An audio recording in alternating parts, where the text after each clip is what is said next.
15,000 ரூபாய் சம்பளம் வாங்கிட்டு நான் அங்கேயே தான் பெஞ்சை தேய்ச்சிக்கிட்டே இருப்பேன் அப்படின்னா நீ சாகர வரைக்கும் அப்படித்தான் இருப்ப. நீ என்னை தப்பா எடுத்தாலும் பரவாயில்ல.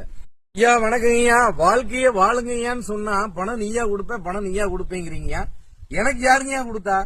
நான் ஒரு காலத்துல செருப்பு போடாம வண்டி தள்ளிட்டு இருந்தேங்கய்யா. அதுல இருந்து ஸ்டார்ட் பண்ணி முயற்சி பண்ணி தான் இப்ப 50 வருஷத்துல நான் இந்த நிலைமைக்கு வந்திருக்கேன். என்னால முடியும், உங்களால முடியாதா? 4வது படிச்சுக்கிறேங்கய்யா நானு. அதனால 15,000 ரூபாய் சம்பளம் வாங்கிட்டு நான் அங்கேயே தான் பெஞ்சை தேய்ச்சிக்கிட்டே இருப்பேன் அப்படின்னா நீ சாகர வரைக்கும் அப்படித்தான் இருப்ப. நீ என்னை தப்பா எடுத்தாலும் பரவாயில்ல. ஒரு சின்ன முயற்சியாவது பண்ணணும்யா. நான் பாருங்க இப்ப நாய் வளர்க்குறேன். இடம் நிறைய இருந்தா ஆடு வளங்க, மாடு வளங்க. கம்மியா இருந்தா நாய் வளங்க. உங்க வீட்டுக்குள்ள 2 கிளியை வளங்க, அது குஞ்சு பொறுக்கி. மொட்டை மாடி இருந்தா முயல் வளங்க.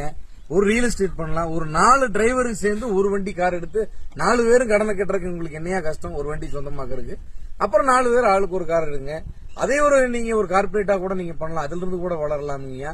சுந்தர் பிச்சை அவங்க இவங்க எத்தனை பேர்த்து பாக்குறீங்க ஐயா? வடநாட்டில இருந்தெல்லாம் பணத்தை தேடி இங்க வந்து முயற்சி எடுத்து இங்க சம்பாதிச்சு போய் அவங்க ஊர்ல வீடு கட்டி கொண்டாட்டி விளையோட பொழைக்கிறாங்க. நீ இங்கேயே இருந்து நான் எதையுமே பண்ண மாட்டேன், எந்த முயற்சியுமே பண்ண மாட்டேன்னா உனக்கு என்னையா பண்றது?